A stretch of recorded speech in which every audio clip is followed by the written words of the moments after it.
Dear Esther, I have lost track of how long I have been here and how many visits I have made overall.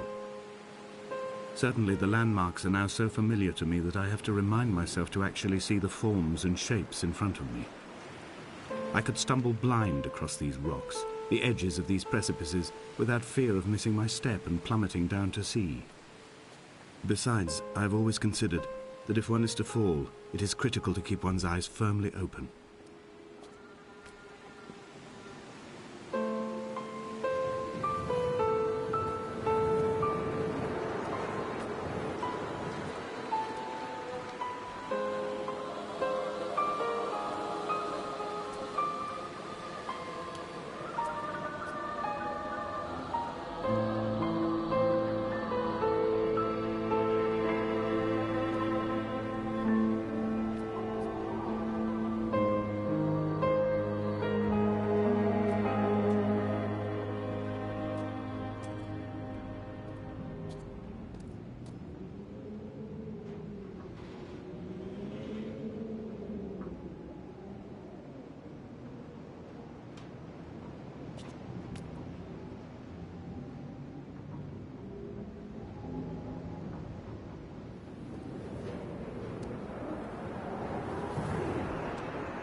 Those islands in the distance, I am sure, are nothing more than relics of another time, sleeping giants, somnambulist gods laid down for a final dreaming.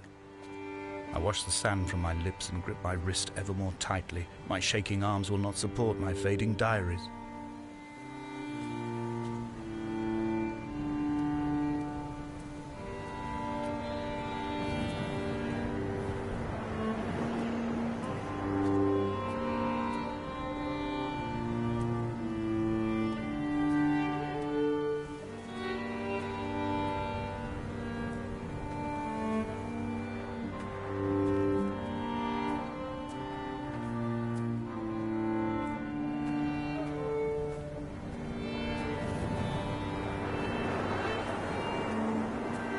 Reading Donnelly by the weak afternoon sunlight.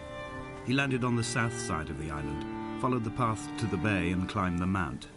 He did not find the caves, and he did not chart the north side. I think this is why his understanding of the island is flawed, incomplete. He stood on the mount and only wondered momentarily how to descend, but then he didn't have my reasons.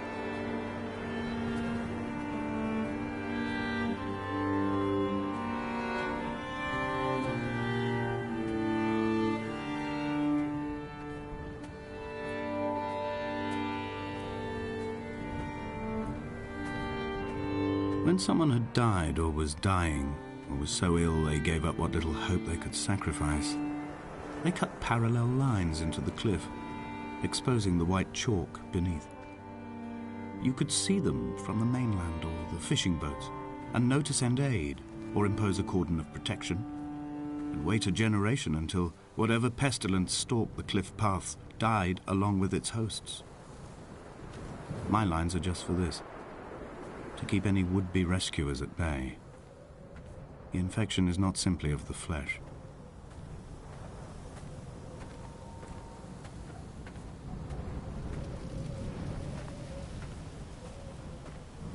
We are not like Lot's wife, you and I. We feel no particular need to turn back. There's nothing to be seen if we did. No tired old man parting the cliffs with his arms. No gifts or Bibles laid out on the sand for the taking. No tides turning or the shrieking gulls overhead. The bones of the hermit are no longer laid out for the taking. I have stolen them away to the guts of this island, where the passages all run to black, and where we can light each other's faces by their strange luminescence.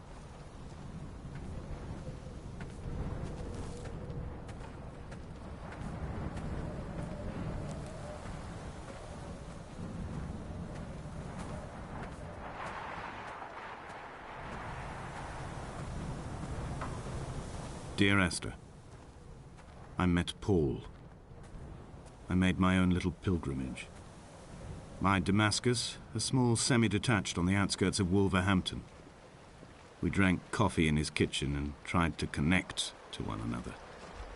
Although he knew I hadn't come in search of an apology, reason or retribution, he still spiraled in panic, thrown high and lucid by his own dented bonnet. Responsibility had made him old. Like us, he'd already passed beyond any conceivable boundary of life. I threw my arms wide and the cliff opened out before me, making this rough home. I transferred my belongings from the bothy on the mount and tried to live here instead. It was cold at night and the sea lapped at the entrance at high tide. To climb the peak, I must first venture even deeper into the veins of the island, where the signals are blocked altogether. Only then will I understand them, when I stand on the summit and they flow into me, uncorrupted.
He still maintains he wasn't drunk, but tired. I can't make the judgment or the distinction anymore. I was drunk when I landed here, and tired too. I walked up the cliff path in near darkness and camped in the bay where the trawler lies beached. It was only at dawn that I saw the bothy and decided to make my temporary lodgings there. I was expecting just the aerial and a transmitter stashed in a weatherproof box somewhere on the mount. It had an air of uneasy permanence to it. Like all the other buildings here, erosion seems to have evaded it completely.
Dear Esther, I have now driven the stretch of the M5 between Exeter and Bristol over 21 times. But although I have all the reports and all the witnesses and have cross-referenced them within a millimetre using my Ordnance Survey maps, I simply cannot find the location. You'd think there would be marks to serve as some evidence.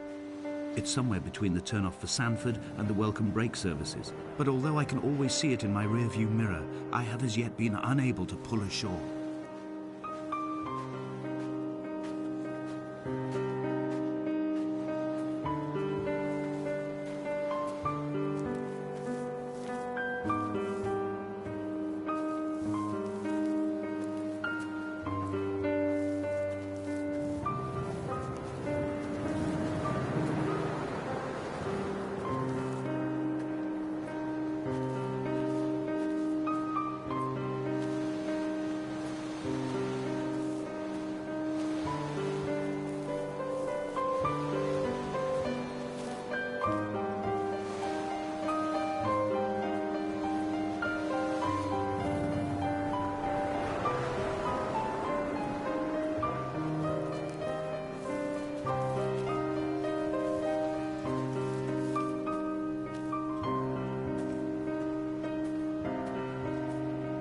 I've begun to wonder if Donnelly's voyage here was as prosaic as it was presented.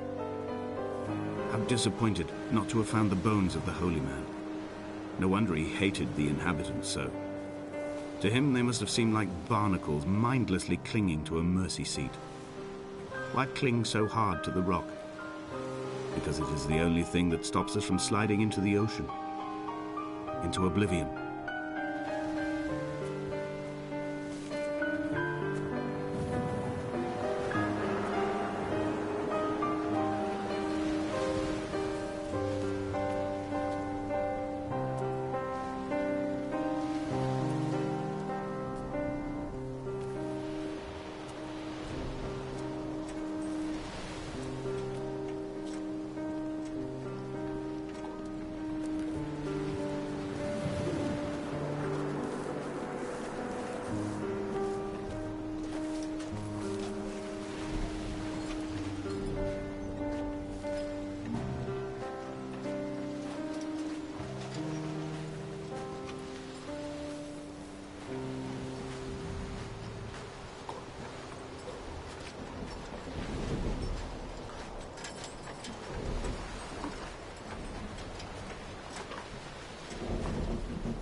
I had kidney stones, and you visited me in the hospital. After the operation, when I was still half submerged in anesthetic, your outline and your speech both blurred. Now my stones have grown into an island and made their escape, and you have been rendered opaque by the car of a drunk.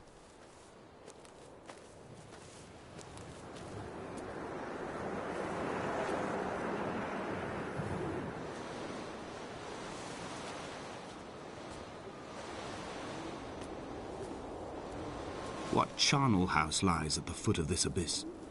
How many dead shepherds could fill this hole?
I've begun my ascent on the green slope of the western side. I've looked deep into the mountain from the shaft and understood that I must go up and then find the way under. I will stash the last vestiges of my civilization in the stone walls and work deeper from there. I'm drawn by the aerial and the cliff edge. There is some form of rebirth waiting for me there.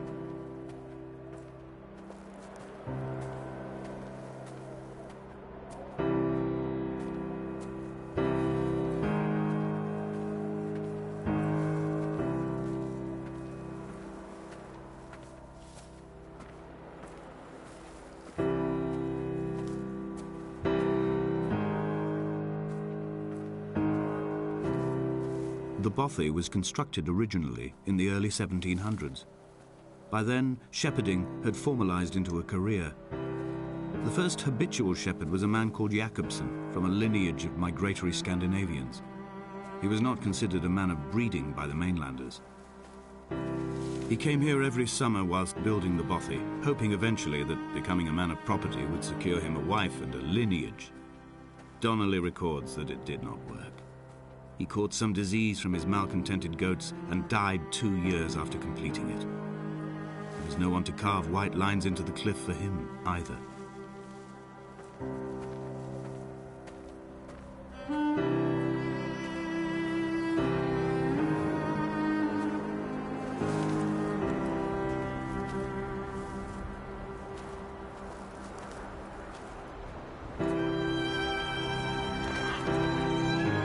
Inventory.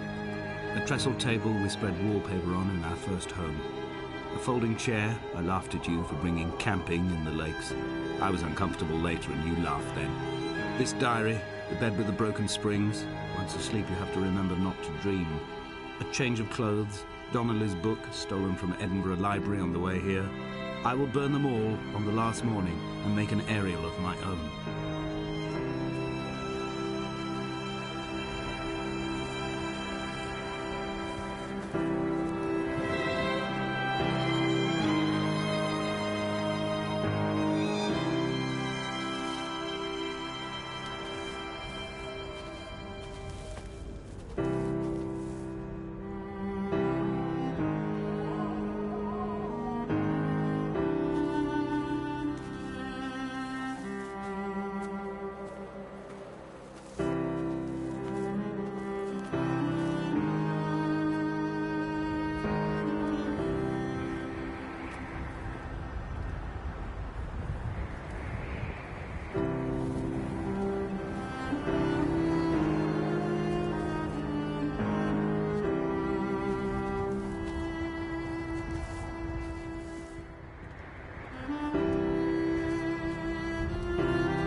In a footnote, the editor comments that at this point, Donnelly was going insane as syphilis tore through his system like a drunk driver. He's not to be trusted. Many of his claims are unsubstantiated, and although he does paint a colourful picture, much of what he says may have been derived directly from his fever. But I've been here, and I know, as Donnelly did, that this place is always half imagined. Even the rocks and caves will shimmer and blur with the right eyes.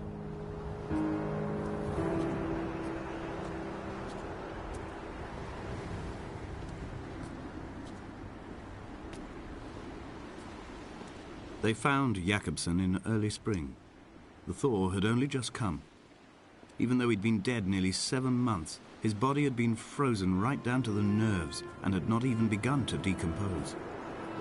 He'd struggled halfway down the cliff path, perhaps looking for some lost goat, or perhaps in a delirium, and expired, curled into a claw right under the winter moon. Even the animals shunned his corpse. The mainlanders thought to bring it home unlucky. Donnelly claims they dragged it to the caves to thaw out and rot, but he is proving an unreliable witness.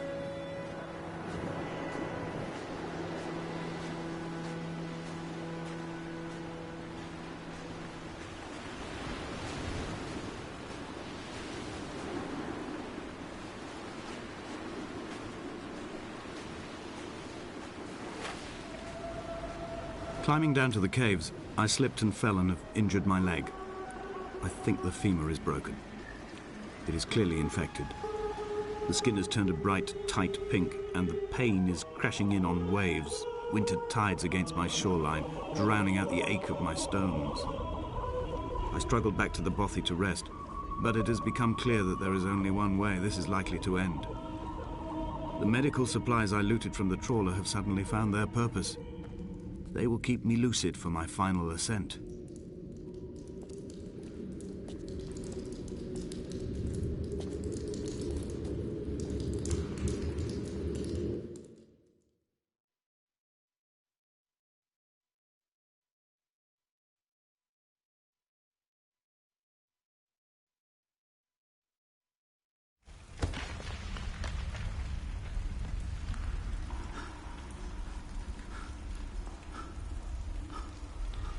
From here, this last time, I have understood there is no turning back.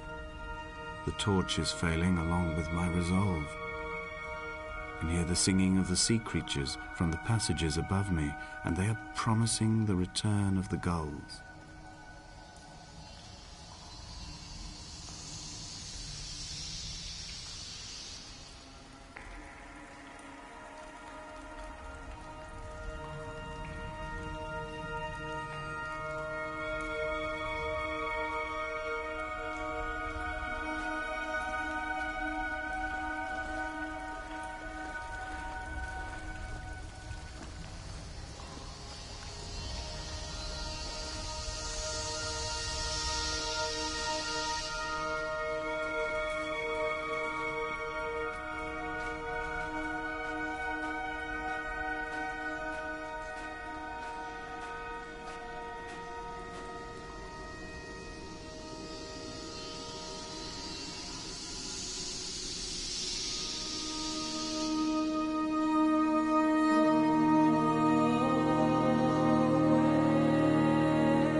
There is no other direction, no other exit from this motorway. Speeding past this junction, I saw you waiting at the roadside, a one last drink in your trembled hands.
I'm traversing my own death throes. The infection in my leg is an oil rig that dredges black muck up from deep inside my bones. I swallow fistfuls of diazepam and paracetamol to stay conscious. The pain flows through me like an underground sea.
I will hold the hand you offered to me, from the summit down to this well, into the dark waters where the small flowers creep for the sun.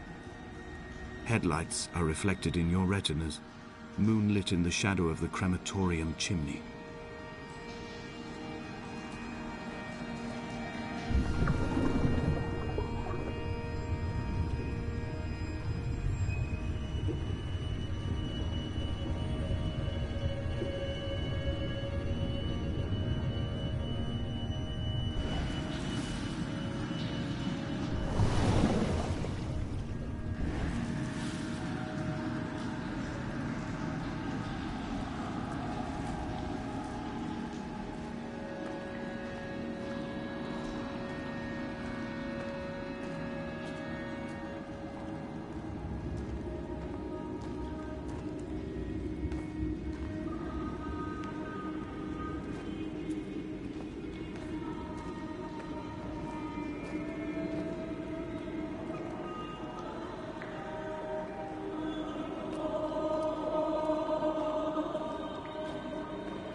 I sat here and watched two jets carve parallel white lines into the sky.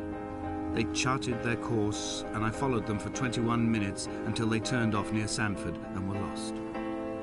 If I were a gull, I would abandon my nest and join them. I would starve my brain of oxygen and suffer delusions of transcendence. I would tear the bottom from my boat and sail across the motorways until I reached this island once again.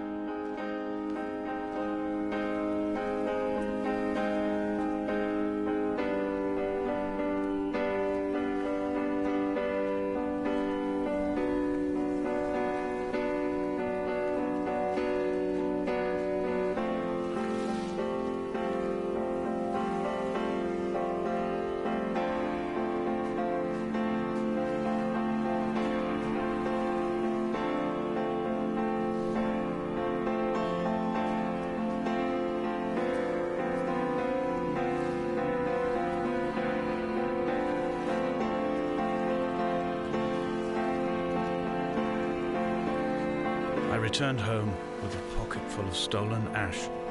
Half of it fell out of my coat and vanished into the car's upholstery, but the rest I carefully stowed away in a box I kept in a drawer by the side of my bed.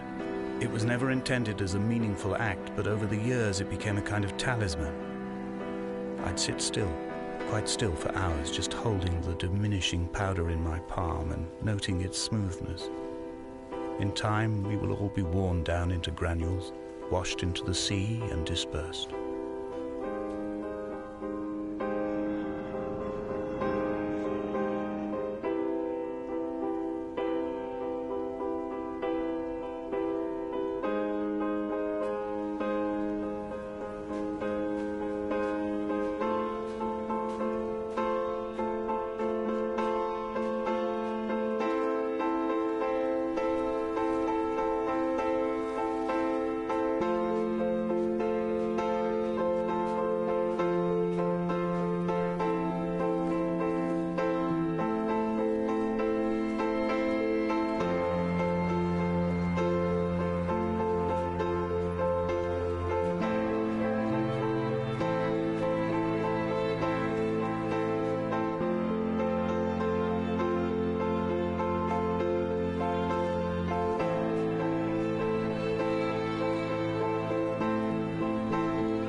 There were chemical diagrams on the mug he gave me coffee in, sticky at the handle where his hands shook. He worked for a pharmaceutical company with an office based on the outskirts of Wolverhampton. He'd been travelling back from a sales conference in Exeter, forming a strategic vision for the peddling of antacid yogurt to the European market. You could trace the connections with your finger, join the dots, and whole new compounds would be summoned into activity.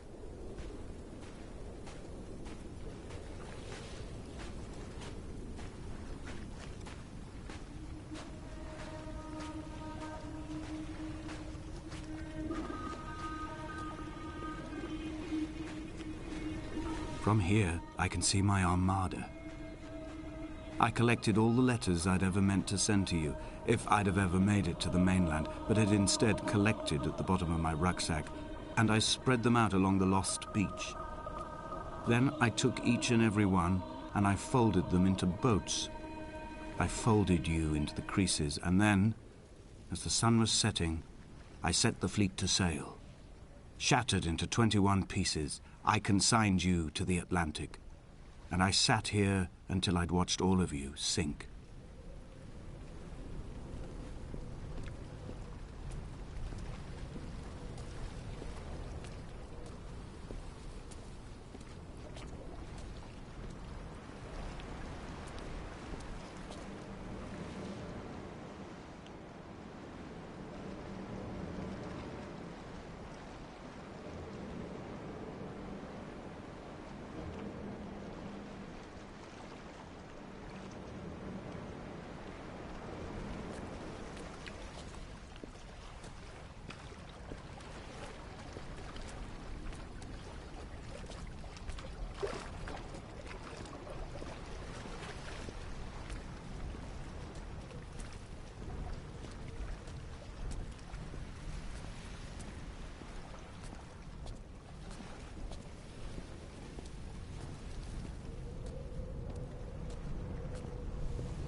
A sound of torn metal, teeth running over the edge of the rocks, a moon that casts a signal. As I lay pinned beside you, the ticking of the cooling engine, and the calling from a great height, all my mind as a bypass.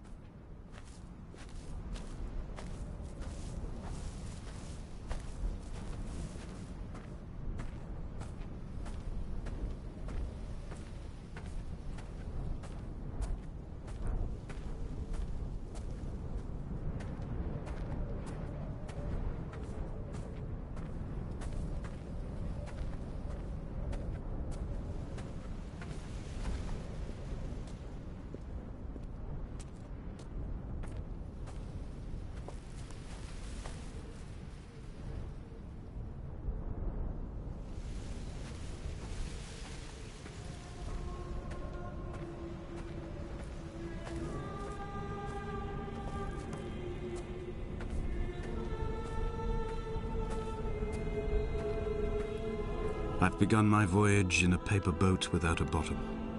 I will fly to the moon in it. I've been folded along a crease in time, a weakness in the sheet of life. Now you've settled on the opposite side of the paper to me. I can see your traces in the ink that soaks through the fiber, the pulped vegetation. When we become waterlogged and the cage disintegrates, we will intermingle. When this paper aeroplane leaves the cliff edge and carves parallel vapor trails in the dark, we will come together.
If only Donnelly had experienced this, he would have realized he was his own shoreline, as am I.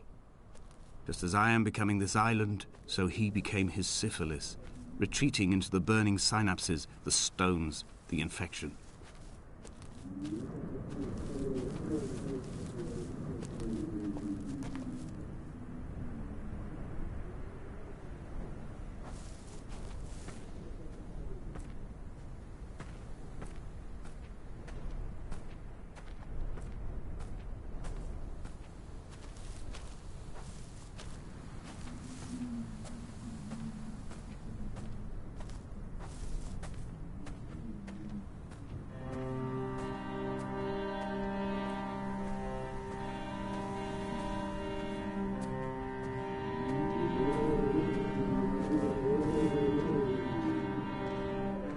Headlights reflected in these retinas.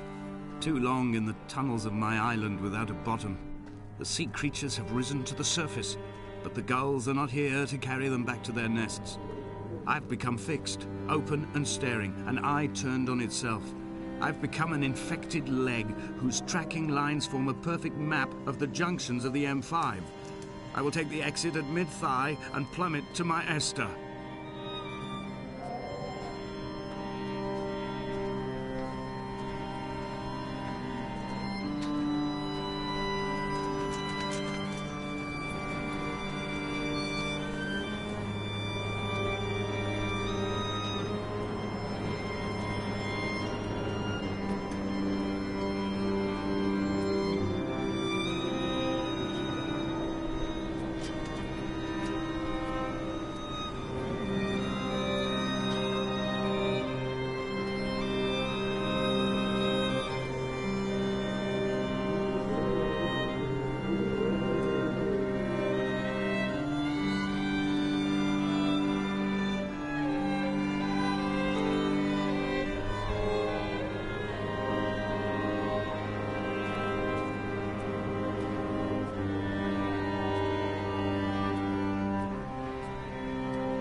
blind with panic, deaf with the roar of the caged traffic, heart stopped on the road to Damascus. Paul sat at the roadside, hunched up like a gull, like a bloody gull, as useless and as doomed as a syphilitic cartographer, a dying goatherd, an infected leg, a kidney stone, blocking the traffic bound for Sanford and Exeter. He was not drunk, Esther. He was not drunk at all. All his roads and his tunnels and his paths led inevitably to this moment of impact.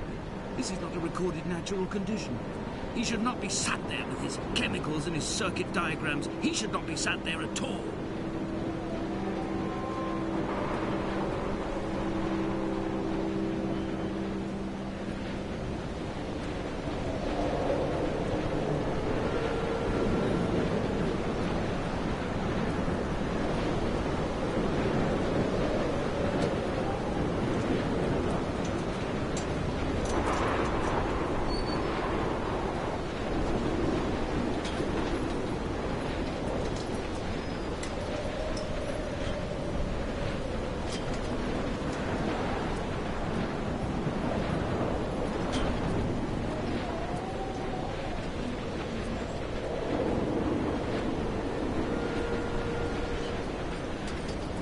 Run out of places to climb.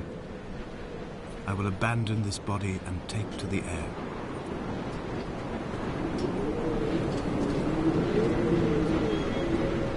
Dear Esther, I have burned the cliffs of Damascus. I have drunk deep of it.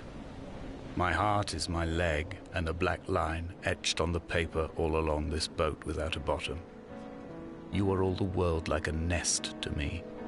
Eggs unbroken form like fossils, come together, send small black flowers to the air. From this infection, hope. From this island, flight. From this grief, love.